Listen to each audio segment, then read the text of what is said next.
My name is Sally Harris because we had rationing for food, for meat and groceries and stuff. I was a lot younger. A lot more protests for Vietnam. Oh. Whereas I don't think people were quite sure why we went in there.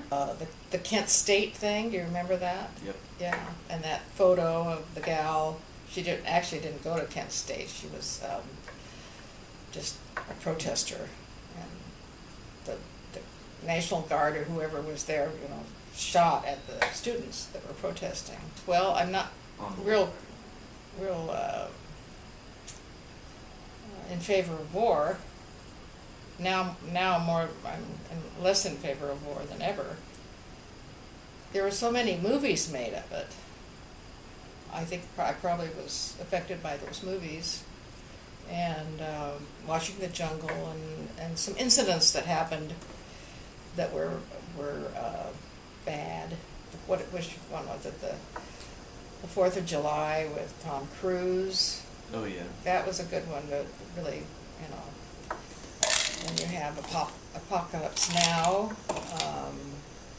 what are the other ones? Full Metal Jacket. I think they were fairly accurate, probably. More so than some of the politicians who were addressing the problem and trying to, build support, which were much more likely to be, maybe not quite as truthful. They would go to Canada, and eventually they weren't prosecuted for that.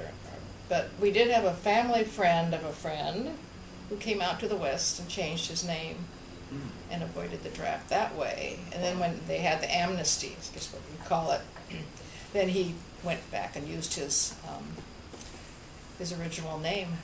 Every night there was, news of soldiers in the jungle, traipsing around chasing the Viet Cong.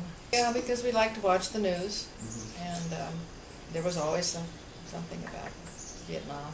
The thing you'd see on Vietnam, you'd see the soldiers, going through the jungle with their guns, and that kind of stuff. Well, we only had like 3 news channels in those days. Yeah. We didn't have 500 stations. We had ABC, NBC, and CBS basically. We were spectators, so we didn't like it. But, well, it was on every night on the news, and